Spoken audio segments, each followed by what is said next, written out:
Hi friends, please subscribe to Amravati Media and press the bell icon for more latest updates. టీడీపీకి వాళ్ళంతా ఇక దూరమైనట్లే. Telugu Desam party 3 Rajya Sabha స్థానాలకు అభ్యర్థులను ప్రకటించింది.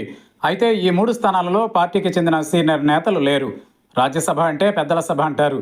రాజ్యసభలో పార్టీ సీనియర్లకు మామూలుగా అయితే అవకాశం కల్పిస్తారు. కానీ ఈసారి మాత్రం పార్టీలో అనుబంధం ఉన్నప్పటికీ వారు చేరిన సమయం తక్కువేనని అంటున్నారు. అటువంటి వారిని పదవులకు ఎంపిక చేయడంపై పెద్దలు పెదవి విరుస్తున్నారు. ఇప్పటికే తెలుగుదేశం పార్టీలో సీనియర్ నేతలకు అవకాశం దొరకడం లేదని వాపోతున్నారు. తాము సుదీర్ఘ కాలం పార్టీకి చేసిన సేవలను నాయకత్వం గుర్తించడం లేదన్న బాధలో ఉన్నారు. 2024 ఎన్నికల తరువాత తెలుగుదేశం పార్టీ ప్రాధాన్యతలన్నీ మారిపోయాయి. చంద్రబాబు కేబినెట్లోనూ ఒకరో ఇద్దరో సీనియర్లున్నారు. మిగిలిన వారంతా దాదాపుగా కొత్తవారే. పార్టీ ఆవిర్భావం నుంచి ఉన్న వారికి మాత్రం చోటు దక్కలేదు. తెలుగుదేశం పార్టీ అధికారంలోకి వచ్చిన ప్రతిసారి ఖచ్చితంగా మంత్రి పదవి లభిస్తుందని ఆశించిన వారికి సైతం ఆశాభంగమే ఎదురైంది.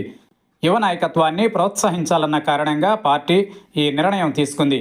చాలా రోజుల తరువాత ప్రత్యక్ష ఎన్నికలలో గెలిచిన సోమిరెడ్డి చంద్రమోహన్ రెడ్డి లాంటి సీనియర్ నేతలకు కూడా మంత్రి పదవి దక్కలేదు. ఇక ధూళిపాళ్ల నరేంద్ర వంటి వారికి ఎప్పుడూ మంత్రి పదవి లభించలేదనుకోండి. యనమల రామకృష్ణుడు, పరిటాల సునీత, నిమ్మకాయల చినరాజప్ప, కళా వెంకట్రావు, ప్రత్తిపాటి పుల్లారావు, ఎరపతినేని శ్రీనివాసరావు లాంటి వారికి కూడా అవకాశం మంత్రివర్గంలో చోటు కల్పించలేదు. ఇప్పుడు రాజ్యసభలోనూ అనేక మంది సీనియర్ నేతలు పోటీ పడ్డారు. కంభంపాటి రామ్మోహనరావు, యనమల రామకృష్ణుడు, వర్ల రామయ్య వంటి వారు చివరి నిమిషం వరకు ప్రయత్నించారు. తమకు సామాజిక వర్గం కోటాలోనూ ఇవ్వాలని, సీనియారిటీని, లాయల్టీని పరిగణలోనికి తీసుకుని తమకు అవకాశం కల్పించాలని పార్టీ అధినేత చంద్రబాబును కోరారు.